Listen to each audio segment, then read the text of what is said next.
From Hollywood. Welcome to the Rat's Ass Podcast with Mojo Elliott. Well, it's Monday again.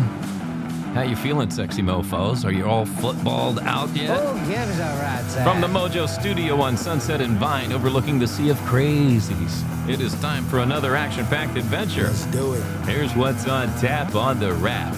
I've discovered the problem with today's Democrats. Let's see if you agree. You've heard of peace through strength, right?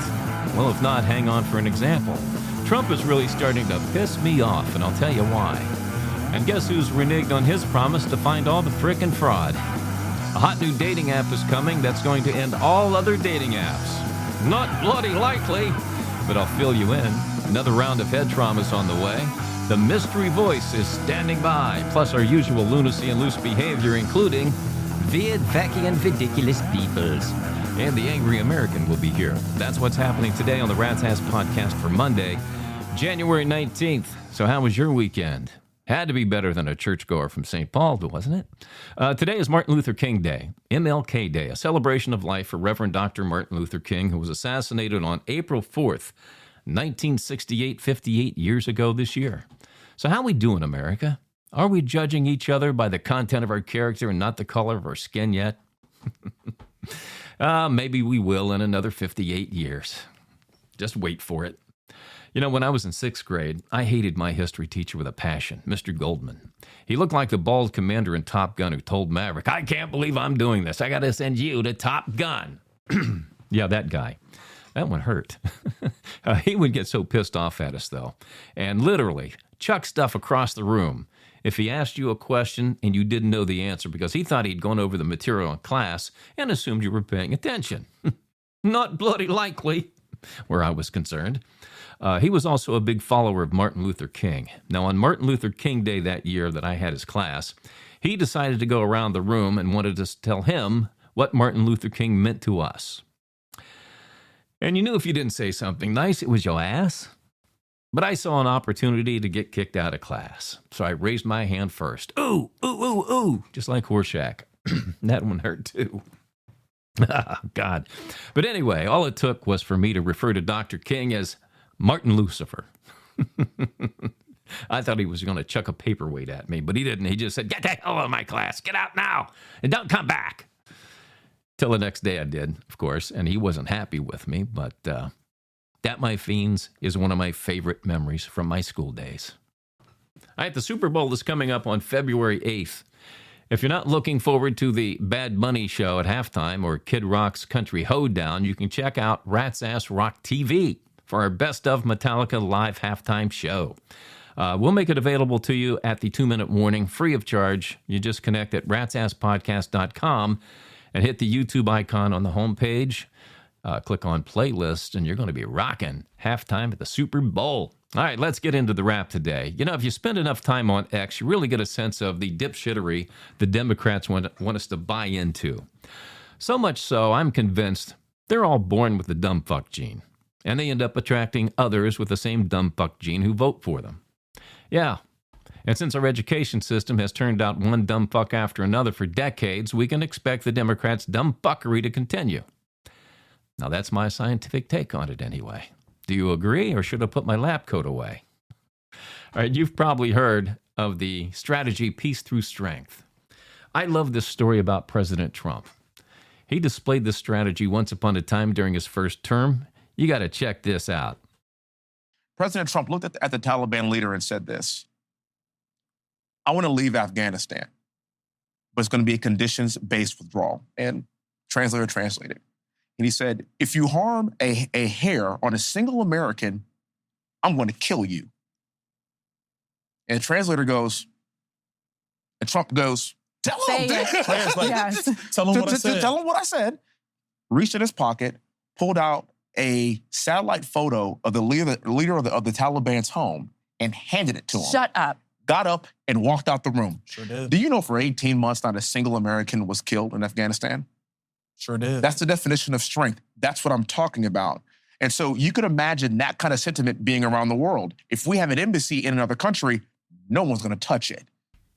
No president since Reagan has shown that kind of polished brass balls, and that's what helps me sleep at night. But now Trump's starting to really piss me off. He was elected to put America first. I'll give him credit for closing the border. He gets credit for making moves that will improve our economy. Gas prices are back down to where they were before he left office the first time, pretty close to it anyway. That's a huge positive. The Dow is almost at 50,000 points, which is great for your 401k. But these protesters in Minnesota are getting out of hand. The Democrats' useful idiots are getting more emboldened with every passing day that nobody comes down on them.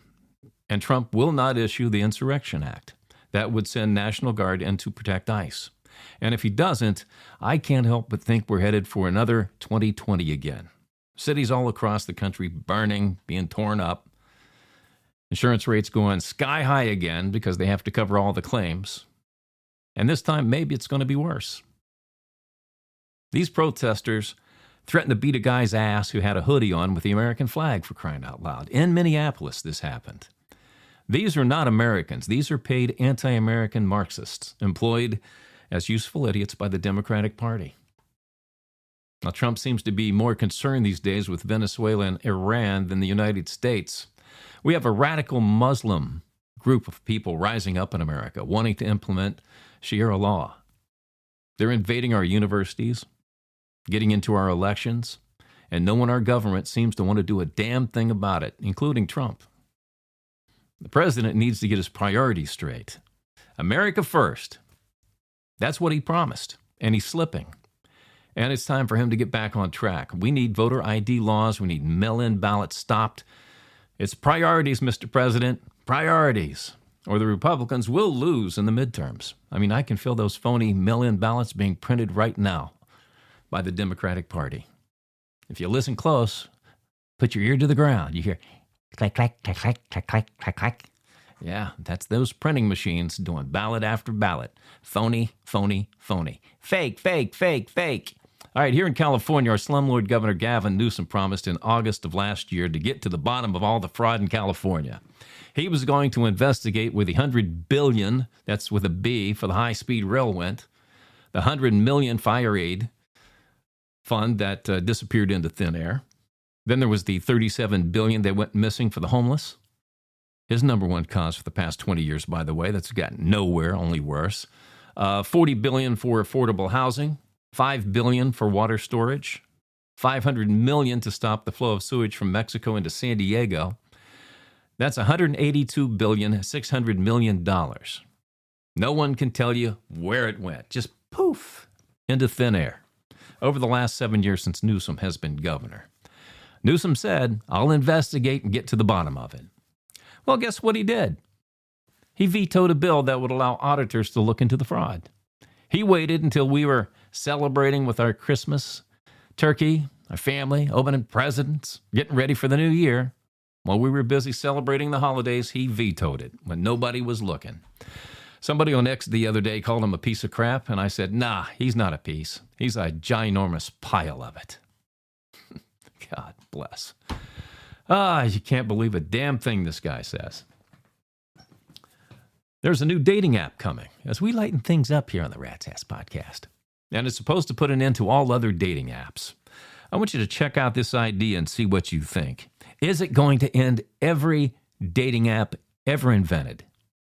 After I said I would require a deposit to take me on a date to cover my date preparation costs, I'm now working with an app developer to make this a reality. This is actually happening. We are building the app. I'm not even exaggerating when I tell you this is the best damn dating app you have ever seen, because there is a clear difference here where the woman can set the deposit rate and the man can pay for her date preparation costs. So as a woman, you're going to walk into the date already so happy, and that's going to lead to a better date and a better connection. And that gives the man a better chance of succeeding in courting you. Now, the only problem is they haven't come up with a catchy name yet. I'm thinking Lonely Forever works. The angry American is here. Let's see what's rubbing him the wrong way. Tim Kramer, what's going on in your world? Have you seen the protest? What are these idiots protesting? The people in the streets are protesting that the law is being enforced. That's what the people are protesting. They're protesting that the laws are being enforced. You get that? It's not the illegals in the streets protesting. No, they're nowhere to be seen. These protests are so fucking white, it ain't funny. It's old fucking white people and lonely fucking women. It's not the people that are being told, hey, listen, you've been here too long. You've been here illegally. It's time for you to go home. It's not them. It's Americans. I think our founding fathers called those enemies, both foreign and domestic. Yeah, I think that's how it went. What do you think? Where are you, President Trump? Huh? Where are you? I don't know why he's glowing, but he's glowing, and we're about to find out. Well, I'm glowing, baby. Here's Mojo Elliott with his spin on sports on the Wrap. All right, we got a lot to unpack today. We're down to the final four NFL teams vying for Super Bowl 60. Moving on are the LA Rams, New England Patriots, Denver Broncos, and the favored Seattle Seahawks. And ESPN, of course, is all pissed off because all four quarterbacks are white. I went 4-0 picking games this weekend, by the way, bringing my playoff record to 9-1. 9-1. My conference championship picks will be posted on the blog this Friday. You know, what a shame about Broncos quarterback Bo Nix, huh? Breaking his ankle against Buffalo, most likely putting a dagger in the Broncos' hopes for another Super Bowl title. You know, just hate to see that happen, because it pretty much ensures the New England Patriots are going to get into the Super Bowl. But Nix did enough damage, though, for Buffalo to fire head coach Sean McDermott. He's out. Gone. Boo-bye. Jim Harbaugh is officially the head coach of the New York Giants, and Kevin Stefanski will take the reins of the Atlanta Falcons, leaving 7 more job openings to be filled. Tonight, Indiana will face the University of Miami to decide the NCAA College Football Championship. So who will it be? I'm going to go way out on a limb here and pick Indiana. All right, check in the chat box at ratsasspodcast.com. Terry Clevenger from San Jose, California, wants to know, do you think the 49ers should fire Kyle Shanahan after getting beat by Seattle? You know, Shanahan's 82-67 lifetime, I believe. He's been to a couple of Super Bowls and lost, and I recall his record's 9-5 in the playoffs. You know, and despite the 2 Super Bowl losses, I'll tell you what, he's been an exceptional coach. So I'm going to say, hell no. Keep him. Coach stays. I mean, who would you replace him with who would do better anyway? Nobody thinks about that. Just fire him. Oh, we got to hire somebody else now. Oh, okay. Maybe that wasn't such a good idea. Can we get Kyle back, please? Tyler York, Amherst, New York. The York from York here. What's your take on the McMillan interception that led to Denver beating Buffalo? Well, it looked like Crooks caught the ball, and on the way down, McMillan took the ball away from him. I thought it was a good INT, as opposed to what everybody's talking about today with Devontae Adams' catch. If you looked at the replay, folks, his knee was clearly down, okay? His knee was down. Completely different. I know it's close, but it's a completely different situation. But God, what a throw by Caleb Williams to tie up that game with 18 seconds left with the Rams and Bears. I mean, the kid's good. Not good enough, but he's good. And that's my spin on sports today on The Wrap. Rat's Ass Podcast. Head trauma. All right, today we are playing the mystery voice. Listen close and tell me who you think this famous rocker is. Sometimes you know what I love? I love the lights. All right, listen close one more time. Sometimes you know what I love? I love the lights. All right, I'll give you a clue on this one. He likes to play drums. All right, kick it around. I'll have the answer for you coming right up. It's time for some loose behavior on the Rat's Ass Oh, Podcast. yes, it is. We love to hear stories about dipshits, don't we? So we can all feel better about ourselves, and that's why you dig the weird, wacky, and ridiculous peoples. Admit it. All right, Chuck Gassaway from Norman, Oklahoma was hurting for some extra cash to get a new radiator for his Ford pickup truck. And he got this wild idea how he could get one for free. Chuck remembered his friend Bobby told him he found a 1993 Derek Jeter rookie card in his collection and heard it was pretty valuable. Now, Chuck didn't know squat about baseball or baseball cards, but he figured he heard the word valuable. Maybe he could lift the card and sell it on eBay. And that's what he did. He sold the card for $1,000. Now, a couple of months later, after getting drunk with Bobby one night, Chuck admitted what he had done to Bobby. And Bobby literally beat the hell out of him and turned Chuck into the cops. Because you see, this 1993 Derek Jeter rookie card, it is valued at $500,000. Holy shit! Yeah, holy shit is right. Hey, heads up. Here comes your celebrity cheese. All right, fans of Kelly Clarkson's daytime talk show will be kind of disappointed when you hear this. It's most likely this will be her last season doing the talk show. And it's doubtful everybody will get a car. It looks like the band Poison has called off its 40th anniversary tour thanks to frontman Bret Michaels demanding he be paid 600% more than his longtime bandmates. Now, Bret might change his tune if C.C. DeVille talks dirty to him. Washed-up punk rockers Green Day will be the opening act for the upcoming Super Bowl. That'll feature Bad Bunny at halftime. Oh, Jesus. Really? Green Day? Bad Bunny? Woo! You can expect some oldie oldies from Green Day, some Trump bashing, and Billy Joe Armstrong chatting, "Hey-oh," through a whole damn set because, you know, Billy Joe, he needs constant validation from the crowd or he'll drop a dookie. Rapper Nicki Minaj wants ex-CNN talk host Don Lemon in jail. Yeah, she called him a thug and a cocksucker. Yeah, she did. Big C word. Leading a group of agitators into a St. Paul church to disrupt services on Sunday. Now, my question is, do you think Nikki would object if Don sucked hers? That's just about enough of that. Oh, you're going straight to hell for that one. And that's a scrumptious slice of celebrity cheese. Who gives a rat's ass? Rat's Ass Podcast. Email from our Gmail. All right, this is where anything goes when you send your questions and comments and observations to my producer, Fleabag, at ratsasspodcast@gmail.com. Mark R. from Reno, Nevada, said, I've never been to Hollywood. What do you mean by overlooking a sea of crazies at the start of your podcast? Well, it's on the Hollywood Walk of Shame. Well, the Walk of Fame, we call it, but it's also the Walk of Shame. It's full of homeless, burned-out druggies who look like zombies, man. They haven't showered in a decade. I mean, when they lay down on the sidewalk, they stick to it. And they all talk to themselves or to the street signs. That's what I mean by the crazies in Hollywood. All right, Breeze T, Calabasas, California. I've been listening to Spencer Pratt since he announced he was running for mayor of Los Angeles. Makes a lot of good points and seems to be a no-nonsense individual. Have you made up your mind? I have not. I got to put more thought into it. But we got a lot of time between now and November, Breeze. He's got to prove to me that he'll be the mayor of all of Los Angeles and not just a crusader for the Palisades. Although he did say he would fire all the L.A. city lawyers. How much is that going to cost us as taxpayers? You know, they're going to sue. So I'm a little hesitant right now. Norman K., Decatur, Illinois, said, I picked up on you saying you'd been married for 40 years. Is it to one woman or several ones? No, it's just one woman with several personalities, Norman. I'm probably going to burn in hell for that one, too. All right, Rodney H., Erie, Pennsylvania. What do you think is going to happen when the Dow hits 50,000? You know, I've noticed this over the years. When you hit those all-time highs, Rodney, you tend to see a pullback, not a whole lot.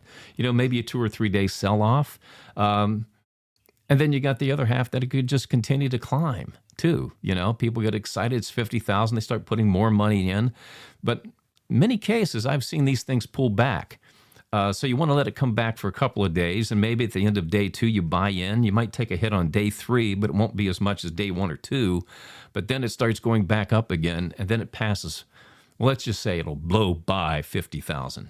It'll be interesting to see, tell you that much. All right, Gino P., Hilton Head, South Carolina. Let's have some fun with politics, man. Do you think the hottest chick in D.C. is? Who do you think the hottest chick in D.C. is? Well, God, man, Gino, there's not many. God, I think, yeah, DC appeals to every woman who doesn't like makeup or exercise, it seems like. But so there isn't a whole lot that make me go 10 hut, to be honest with you.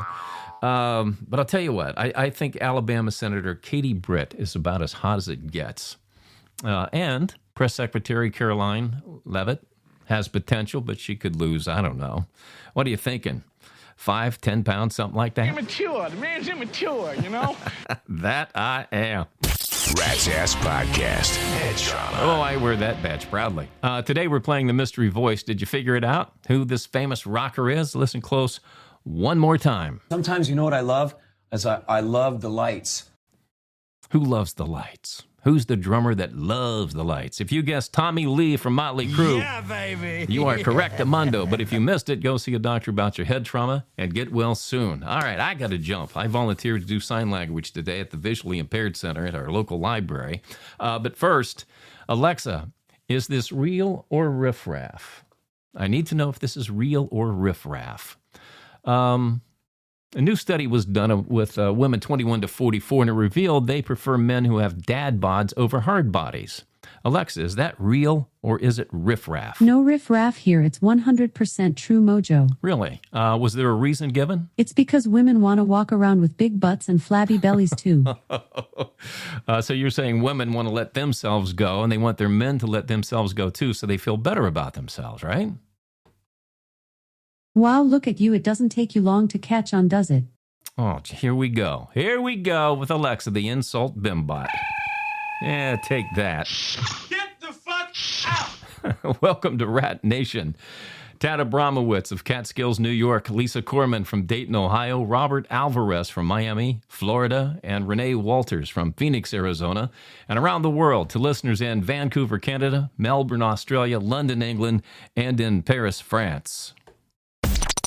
Now's your chance to be one of the few and the loud. Join Rat Nation at ratsasspodcast.com. Membership does have its rewards, you know. All right, that's going to wrap it up for this episode of the Rat's Ass Podcast. While I'm reminding you, hit ratsasspodcast.com to listen to previous episodes. Read the blog. It's loaded with hot topicality. You can catch Rat's Ass Rock TV. Join the mischief at Rat Nation and connect with us on the socials. We'll do this again on Thursday, January 22nd. Take care of each other. And thanks for stopping by the Rat's Ass Podcast in association with the podcast group known as Oz Podcast Group. The conversation continues between podcasts on X and ratsasspodcast.com. ratsasspodcast.com.